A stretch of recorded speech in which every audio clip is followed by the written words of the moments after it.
Hello, everybody. I'm going to kick off this webinar. Thanks for joining us with CastlePointe. This is our free lunch web series, and it's basically a series of topics about IT transformation. We're on slide number 2 for those of you who can see the deck. It's online. If you are not able to see it, please post something to the chat board. We'd appreciate it. This is basically a highly focused 30-minute discussion, and we have a little acronym here you'll all love if you haven't seen before. It's TANSTAFL, which stands for There Ain't No Such Thing as a Free Lunch, except for today for 2 of you. What that means is for 2 of you who basically have attended, we will select some individuals that we will send a free lunch ticket. So please listen in and look for a free lunch afterwards. Today we're going to talk about the power of positive project teams, and I'm very pleased to present a friend and a colleague. Her name is Adrienne Keene, and Adrienne is a consultant that believes in the power of positive teams. She combines the practice of project management and the science of positive psychology to help organizations create high-performing, engaged teams.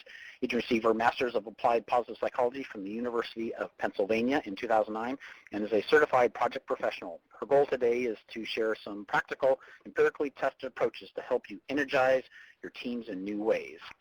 And with that, I will hand it off to you, Adrienne. Go for it.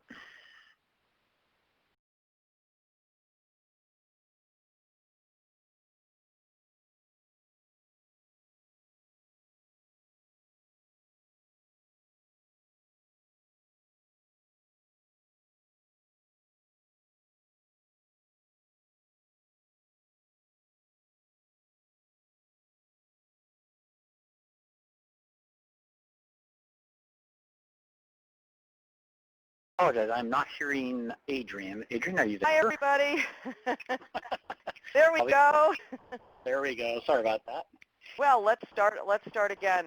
First of all, I want to thank Leo for inviting me to speak with you today. It's always very energizing for me to talk about something that I'm very passionate about, and I hope that, my hope for you is that you'll all take away at least one thing that you can go and apply on your job this afternoon to help create, your own high-performing teams where people thrive.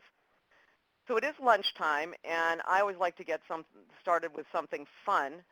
So hopefully you can all see the chat window. And I'd like you to think about the weirdest, or the funniest, the yummiest, maybe the strangest or craziest thing you've ever eaten. And let's see who can come up with the craziest thing and type it in the chat window.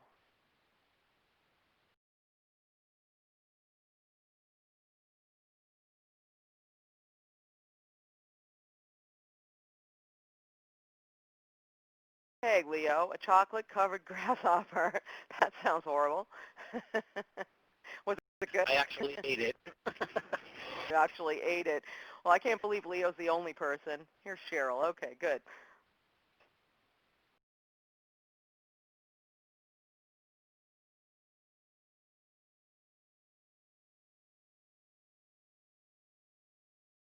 A zebra grilled to perfection in Brazil. Mmm, yummy, yummy, yummy, yummy. Well, I know my weirdest thing that I ever ate was in Nepal, and it was a baked stuffed goat lung. So there you go. Anyway, hopefully that has brought you some positive energy. Salt brine leg of lamb, that sounds really yummy. I'm salivating. Hopefully you've all got something equally good to eat. But we're here to talk about positive project teams. And, I want to start with a little story because I love to go snorkeling, and Hawaii is one of my favorite places to go snorkeling. There's so many great places. And at one point, my daughter and I took off in Maui by some black rocks, and we were snorkeling along, and it was so pretty, and the fish were colorful. I mean, it was just so beautiful. And we really weren't paying attention to where we were. And all of a sudden we came up, and we noticed we were pretty far from the beach, and we were kind of coming to, where the rocks went around.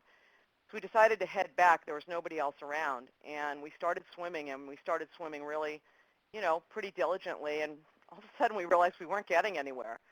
I mean, we were swimming harder and harder and harder and getting really tired and, out of breath and starting to get a little panicky because we weren't making any progress. And, finally we stopped and we, caught our breath, took some deep breaths, looked around, and realized that the current of the water was going in a different direction. And if we just stopped swimming forward and relaxed and went with the current, it would bring us over to the rocks, and we could just walk in. Easy as pie, no problem.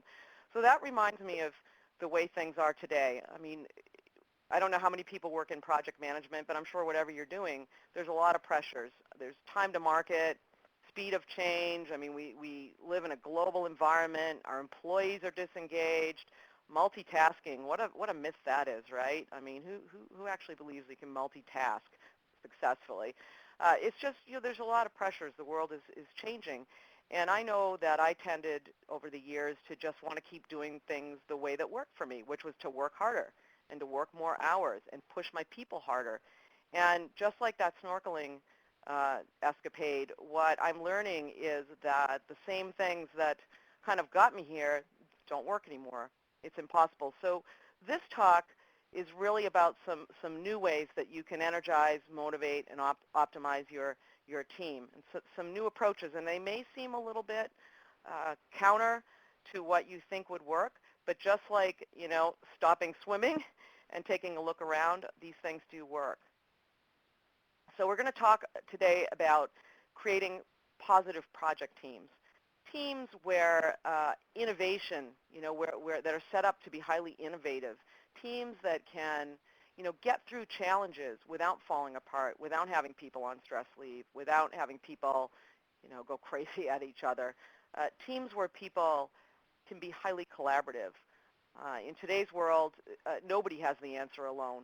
We need to collaborate to get to the answers to solve the complex problems we have.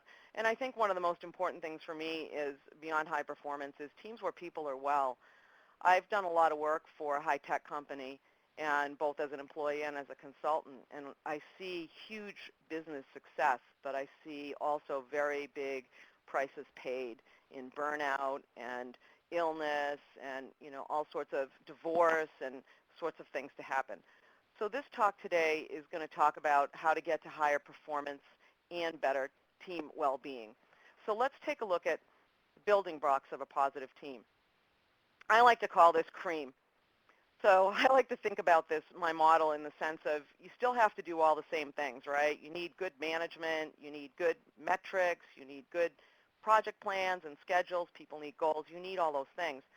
But you can add some cream onto the top of all that and actually achieve results that will far exceed, and your people will be feeling better at the same time.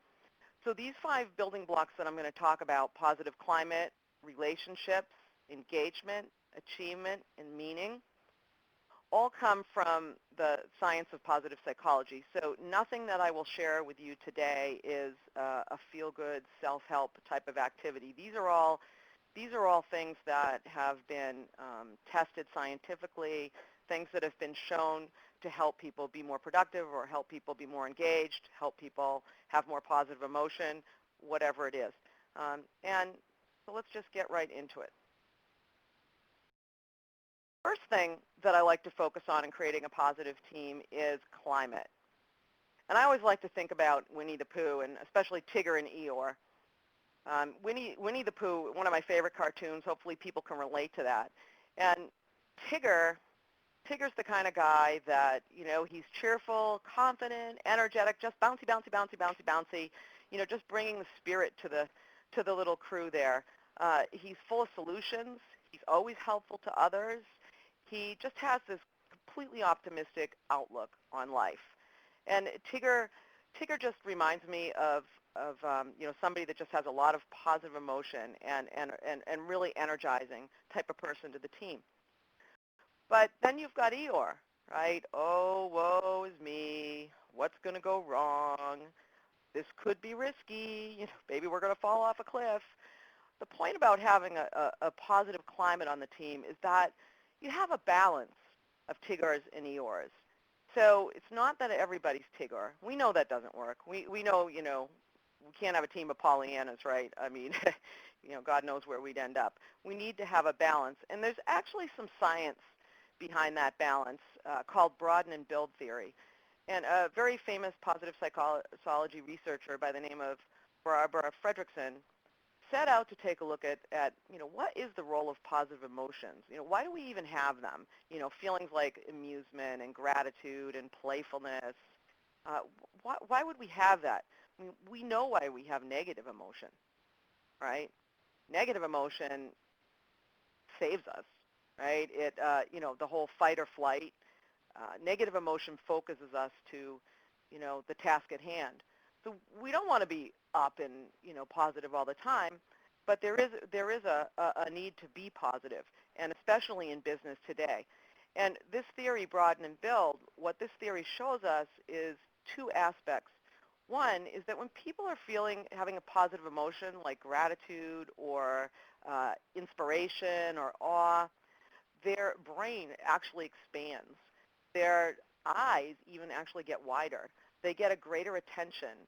They can think more clearly.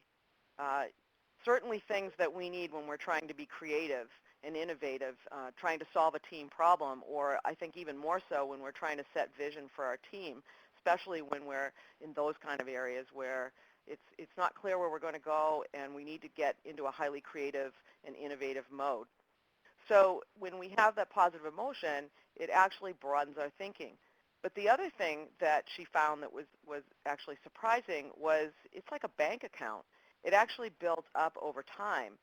So if you're in a climate, in a team, where you have more positive than negative going on, when the tough times come, when the challenges come, they're able to be more resilient. They're able to be more trusting of each other. They're more willing to ask for help instead of, maybe, oops, sorry about that, instead of, perhaps trying to do something themselves and perhaps failing.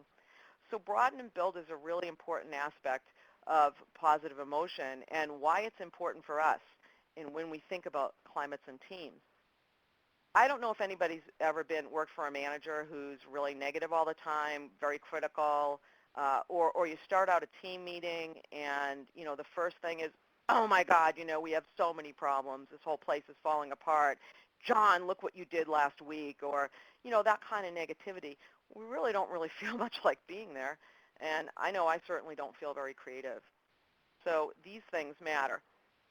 But the important point is that negative emotion is important too, right? I mean, if you're trying to run from a bear, you're trying to focus on, where you have to get very focused into a task, a little bit of stress, could be very motivating. So a little bit of fear, oh my God, my deadline's approaching, that can be a very big motivator. So the point is that we have to look at the balance of these things on our team. And what Barbara found in her research is there's actually a tipping point at 3-to-1. And she likes to talk about it as the positivity ratio. So when you're in a climate where there's 3 times the positives to the 1 negative, that's when teams, individuals tend to thrive. And actually, I'll retract a bit. That's where individuals tend to thrive. Actually, on teams, you have to work even harder. It's actually about 5-to-1. That's broaden and build, and that's the idea about positive emotions. So what are some things we can do? Practical things we can do. Theories are great, but I like to think practical things we can do. Well, one thing you can do is just what I did on this call. I very often start my team meeting with a slide where I ask the team maybe to, what was your Facebook status today? Or, what was the most fun thing you ever did on a summer vacation? I don't know, just something to get people in an upbeat frame of mind, especially if it's a meeting where you're going to be doing something creative. You can start by reviewing accomplishments first. And a lot of you probably already do something like that. Another thing, I talked about the climate in the meeting, learning focused questions. So instead of saying kind of like, okay, who's to blame, who's to blame for this problem? We can ask questions like, well, what can we learn from this problem? What kinds of things would we do to prevent this problem from happening again? It really helps people feel more optimistic about what they're doing. Appreciation is really important, and it's so easy to say thank you, so easy. And the good thing about that is, say, doing something like sending an email out every morning to a different person on your team or a business partner and just thanking them or acknowledging something that they did that helped you. They feel good and you feel good, so it actually works for both. So hopefully there's an idea here. I'd encourage you to write one down or think of, one that you could use to help raise the positive climate on your team. Okay, relationships. It's all about relationships. The reason I have these redwood trees on here is I learned an interesting thing about redwood trees, and that is that they grow in groves, right? And they grow very high, 100, 200 feet high, and they live for hundreds of years. But the reason they don't grow individually is that what allows them to grow so tall and so strong and so resilient is that their roots extend out 3 times horizontally, right, as the tree is high. So if the tree is 100 feet high, the roots extend out 300 feet in all directions, and they intertwine with each other. So it gives the tree this strength. Well, it's the same kind of thing with our teams. We really more than ever need to be thinking about how do we create these high-quality connections with each other. So teammates are willing to ask each other for help. They're willing to raise a problem. They feel safe. They know that they'll be heard. They know that someone's got their back, right? So that's the second part of the CREAM model. And a couple of things, there's lots of things we can do to create high-quality connections, but a couple of things are, really in how, the first one is really in how we engage with people. And I had a new manager at my company, my last company, and I was meeting my new manager for the first time, and I'd flown, up to that city, and I was really excited about my new job. And I got into the office, and first of all, she made me wait 15 minutes.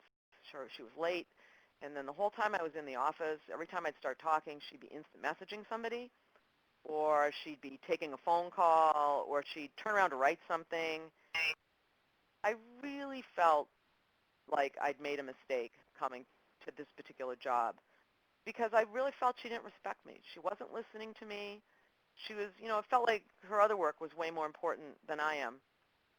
How many of us, do that and not even realize it? Just pick up a phone to do a text when we're having a one-on-one with a colleague. It's really important in building these high-quality connections to be focused and to convey a complete presence. I have this doctor. My daughter had some health issues, and we have this doctor, and he's world-renowned, and he sees, you have to make appointment 6 months ahead of time, and he sees patients from all over the world. It's really, really an honor to be treated by him. And I thought when I was going to meet him that, oh, he's going to be very busy, he's going to be distracted.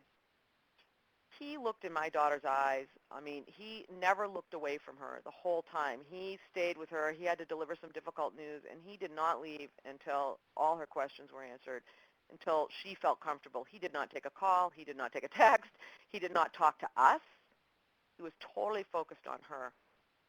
So I highly encourage, and in your communications, think about how you can be fully engaged. Really listen to the people that you're talking with. It's really one of the biggest gifts you can give is your undivided and full attention. And that all leads to the second part of high quality connections, which is building trust. If we don't trust each other, it's pretty hard to be connected. And there's things we can do. I mean, how many times have you ever had anybody like share a secret and trust you with an important piece of information, or share something personal about themselves? It really helps to build that connection. And I think an area that, especially since we're under so much pressure, when people take risks and it doesn't turn out right, not berating them for it, but again, back to asking learner questions. Help them to learn from what they did, help the team to learn from what they did, commend them for being brave enough to take a risk. All these things will help you to build trust and engagement and build those connections.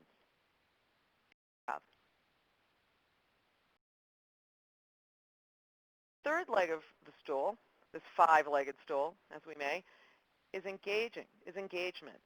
People being fully engaged in their work. Imagine, think about a time when you were working on something, on a project, or maybe even a hobby outside of work, but you were so engaged in what you were doing that time just flew by, hours flew by.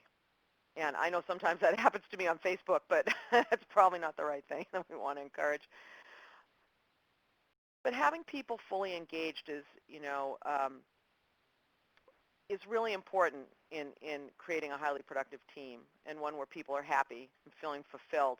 And I know, like this picture, there's a surgeon on here. I certainly want my surgeon committed and motivated to doing his best work, certainly not taking a call or something during a surgery. Difficulties there. And this isn't just something that I think is a good idea. The Gallop, you're probably all familiar with the Gallop organization, who has done interviews and surveys with about 17 million people, mostly in the United States, so these aren't global statistics, but mainly U.S. statistics. But what they've found is that for every 2 people, 1 person is actively disengaged from their work. So actively disengaged means not only are you not getting your 8 hours a day, they may not be coming to work, you may have sick days or whatnot, but I think what's even more troubling than sick days is what they call presenteeism. So being at work, but not really being productive. Maybe they're on Facebook. I don't know. But, there's this statistic that people are just not engaged in their work, and it's a big loss. And only 17% of people claim that they get to use their strengths most of the time. What are they doing the rest of the time? I know if you asked me to do a financial spreadsheet, I might be able to do it for you, but I am so exhausted that I might be completely unproductive the next day. So considering people's strengths, considering how we engage people, the research has found that it leads to more productive, more profitable, even stronger customer relationships, and that people tend to stay longer. So engagement is really important. Again, I told you practical tips. So what can you do to create an engaged team? I mean, there's lots and lots and lots of things.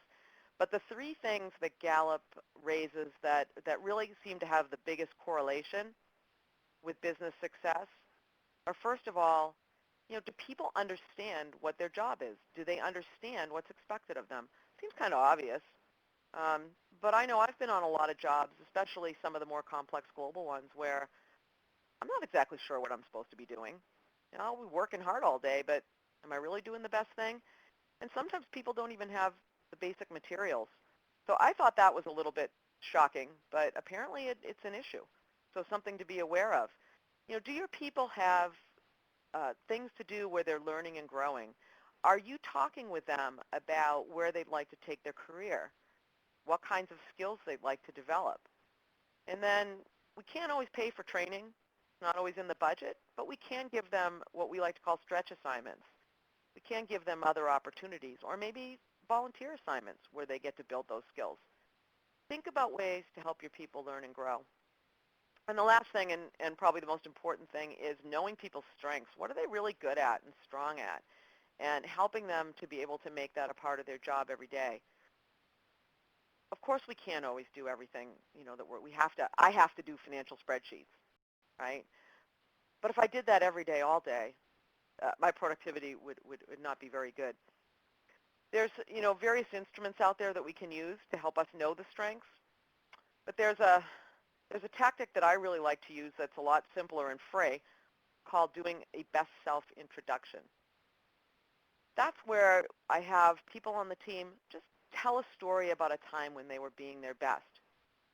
And so if I was going to tell a story about me being my best, I might tell about a time when I was consulting for a big company, and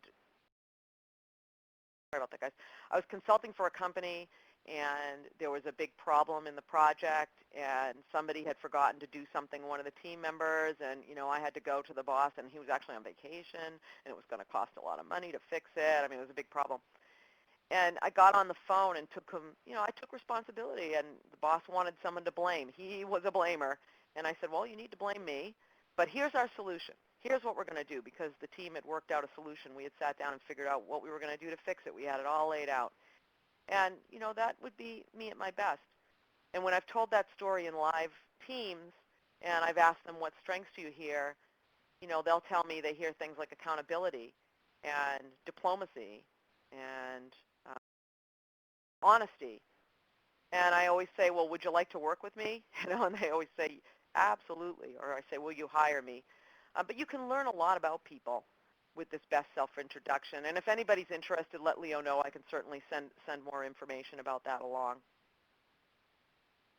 So I'm going to stop for a second and invite, take a breath, and invite you all, if there are questions, Leo, where can they be putting questions now as we go along? Are people doing that? They can post questions either into the chat window, or there should be a Q&A window that they can enter at the lower left-hand side of their window for those that are actually plugged into the webinar site. Yeah, if anybody wants to post questions, I may hold them to the end, but if you may be thinking of things as we're going along. And one of the challenges with webinar presenting is, I can tend to just talk, and I don't have active people to engage with, so questions will help slow me down. So if you have something, please post it. And we'll talk about the fourth leg of the stool while you're doing that, which is achievement. Sometimes in the absence of everything else, if people feel they're achieving, they can be happy and they can be fulfilled, even if they're not using their strengths, even if the boss is negative. If they know they're doing something, that they're doing something and they're making a difference and they're achieving their goals and contributing to the success of the team, that can be just as good. So, and I think sometimes we forget about achievement and how important it is. We all want to know that we're doing a good job and that we're contributing something. All this hard work is not for naught. Some of the things, and these are pretty, some are pretty obvious, but setting the stage for people to feel achievement, just setting goals with them, and not just run-of-the-mill goals, but some challenging goals.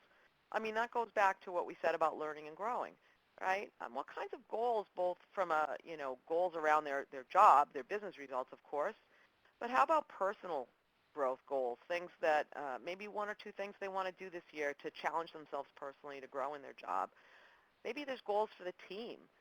How are we going to develop more trust on this team? Or how are we going to, win the Team of the Year award at work? And of course, goals, we need them to be SMART. And so what SMART means is that the goals are specific, they're measurable, they're attainable, right? You can actually attain them. They're realistic. I mean, it's actually possible. And they're time boxed. So it's not, we're going to achieve this in 6 years, right? Especially, things that people can achieve in a month or 3 months and know that, and then have that feedback, right? Let them know how they're doing and that they're actually doing it. Team efficacy, now that may be that's kind of a big psychology word. But what that means is basically the team's belief that it can succeed. So sometimes a team they don't have the best players. Maybe they don't have all the skills they need. But if they believe they can succeed, then they can. It's amazing. But that's how it works. And I think this is really evident on sports teams. You see it a lot. By setting a vision for the winning team, the team actually is able to accomplish that. We can do the same thing on our business teams. We can really set this picture of a winning team and really bring out the strengths in the team. That will really help, really help people. If they believe it, they'll see it. It's amazing. Lastly, let people know, give them feedback. Appreciate people. It's so easy to say thank you, but it's so seldom done, and it's so easy. And having a team celebration. I don't know about you folks. I've been on so many teams where it's like when you're hiking, right, and you get up a big hill, and especially in Southern California, there's a lot of big hills, right? You get up to the top of this big hill, and then you look, and it's like, oh, darn, there's another hill. And you don't give yourself credit for, my God, I just came up 2,000 feet up Mount Baldy. I just look at the fact that I've got 2,000 more to go. Take a look back and acknowledge celebration. Let people know. Give a few cheers for what they're doing. The fifth area that I want to talk about in creating the positive team is meaning. So meaning's a little bit different from achievement. I mean, it's related. It's kind of related to achievement, but it's really different. It's knowing that I'm contributing something to that matters for something bigger than myself. And what's even better is when the team has this sort of sense of shared purpose. The company that I worked for Cisco Systems for a long time, and we had a very compelling vision, changing the way we live, work, learn, and play. And we talked about it a lot. And even at my toughest times, I knew that, what I was doing was contributing to changing the world and, helping people in third world countries learn networking skills to be able to improve their standard of life, all the kinds of good things that my company was doing. I knew that. So it's really important to create this sense of shared purpose. And I want to talk about some research quickly that a researcher by the name of Amy Rosinski at the University of Michigan did, and it had us to do with people's attitude toward their job. So let's see how we're doing on time. Okay, real quick story. There's three bricklayers working on a cathedral, and the architect comes to check on progress, and he asks the first bricklayer, what are you doing? And he says, oh, I hate laying bricks, but I'm just doing this so I can make enough money to pay the rent. And he comes to the second bricklayer, and he says, what are you doing? And he's doing the same exact job, but the second bricklayer says, I'm waiting for the time when I can be happy, I can get a better job. Someday I'm going to retire, and then I'll get to do what I want. But for now, I'm laying these bricks. He comes to the third person, and he asks the third person, what are you doing? And he says, I'm building a cathedral. I love laying bricks. You know what? For centuries to come, I know that my grandchildren and their grandchildren's grandchildren are going to come by here, and they're going to see this cathedral, and they're going to gasp in awe. So all doing the same exact job. They're just putting the cement down, laying the bricks, but different attitude towards the job. And what Amy found is that people that had this kind of calling attitude actually missed less work. They had a greater life satisfaction and a greater job satisfaction. They were even actually healthier. They had less illness. So there's things we can do to help people find the meaning in their job. I mean, even a garbage collector could look at their job and say, I'm making the city beautiful. There's always something to find about the job. I told you practical, I'd give you practical things. One very practical thing is to do some team brainstorming on, how does your work serve other people? Or how does your product make a difference? I had a woman that worked on, she worked in IT for a company that made heart valves, and talked about how she knew that by the little job she had in IT, she was helping to make those heart valves, which in turn was helping to save people's lives. And she had stayed with that company 25 years and really loved her job. So talk it up. This is something that you can do with your team to help create that sense of shared purpose and meaning. So I'll end with my favorite subject, my daughter. And this is my daughter, kind of to illustrate just the difference between a positive team and maybe a not so positive team. The record of the two soccer teams here, one was her high school team and one was her club team. The records kind of speak for themselves. And, one obviously didn't win any games. And the other one won the state cup championships and had a great season. Now, I can tell you that the team on the left was made up of all the biggest stars from all the club teams around Fountain Valley, Huntington Beach area. All the star players. Didn't win a game. The team on the right was a silver club team that was made up of all levels of players. Yeah, there was a couple of rock stars on there, but there was lots of average players and a couple of players that were coming along. And I think the pictures tell the story. If you look at how the girls are in the pictures and see how they're sitting, see where the coaches are, see the expressions on their faces. The club team was a positive team. The girls were given encouragement from the coach. They did a lot of social things together, so they built those high-quality connections. They were, they spent more time focusing on what they did well and trying to build that, as opposed to focusing on mistakes. They, did a lot of things together. They helped each other. It was just a great experience, and the record speaks for itself. And like I said, these were not the cream of the crop players, but they had a winning season. So in summary, I just, want to leave the model with you. In summary, I want to challenge you to consider 3 ways that you can add some cream into your team today. So it's not about changing your whole operating plan. You still need to manage your team. You still need to get your business results. It's just think about a few things, like in my swimming, that a few little things you might be able to do differently that could make a world of difference on your team. I really believe that whether it's soccer or business, doing these things will result in a higher performance and and I think even more importantly for me, in adding a greater well-being to the people on your team. So with that, I'm going to open it up for questions. And I want to thank you. It's a little hard doing the webinar because I can't see you and I can't interact as like I normally would, but I hope you all get at least a couple of takeaways. And I'd love to answer questions. Thanks, Adrienne. Really appreciate that. Do have a couple questions for you. I think people can see the slide here, which is kind of the commercial break, which is a little plug for your Project Jumpstart, so people can check that out.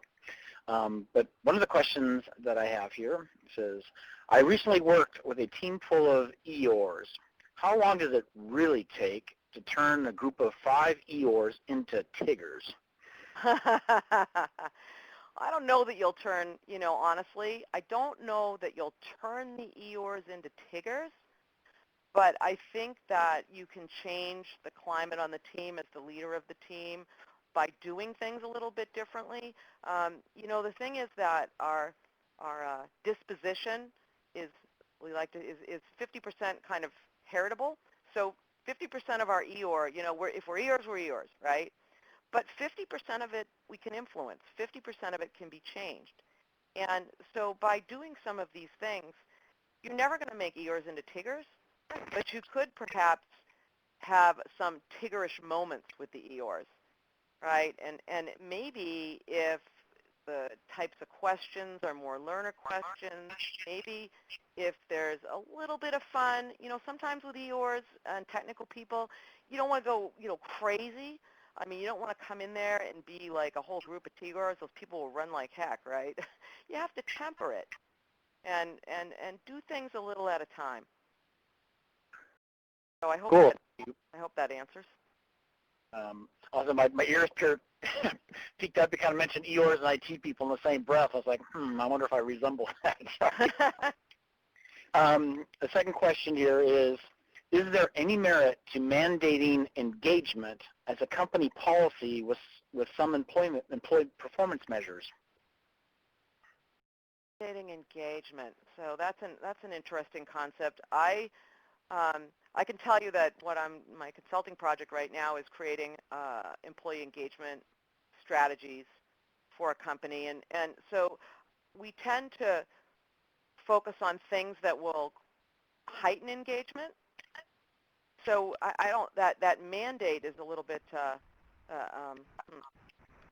challenging, but I think there's things that you can do, programs that you can put in place. First of all, help people to understand their strengths, help managers to think about people's strengths, and help people to work in ways that they get to use those strengths more.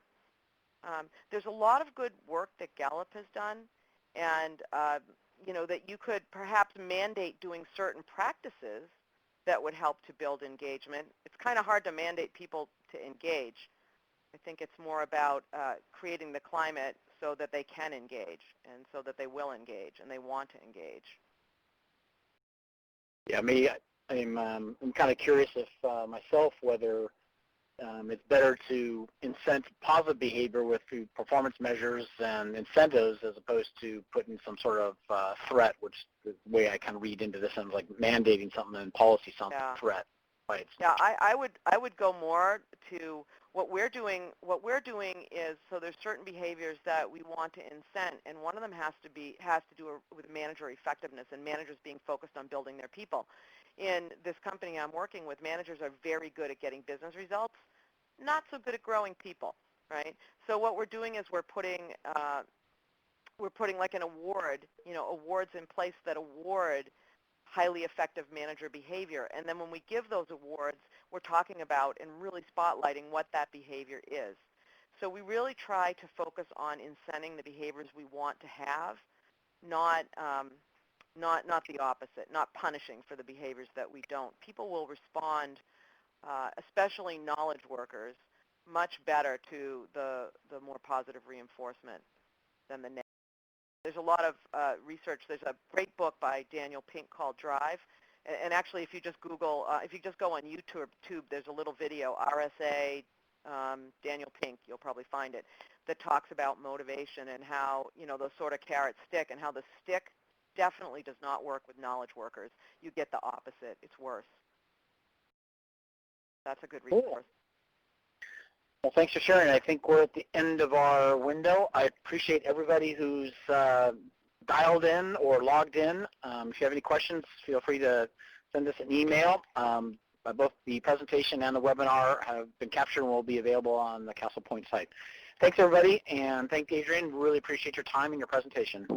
Yeah, thank you, everybody. And please, Leo, if people have questions, I'm more than happy to connect with people offline. So I'd be more than happy to help anybody with their questions offline. Very good. And I think thanks, everybody. Take care. Your contact information is available on that last slide that's up currently. Oh, I don't see it. That's why sorry about that. Yeah, you guys. It's on the website, right? It's in the presentation. So if you pull down the presentation, my contact information should be there. Yep, it's there. All right. Thank you, everybody. Excellent. Thanks, everybody. Bye-bye.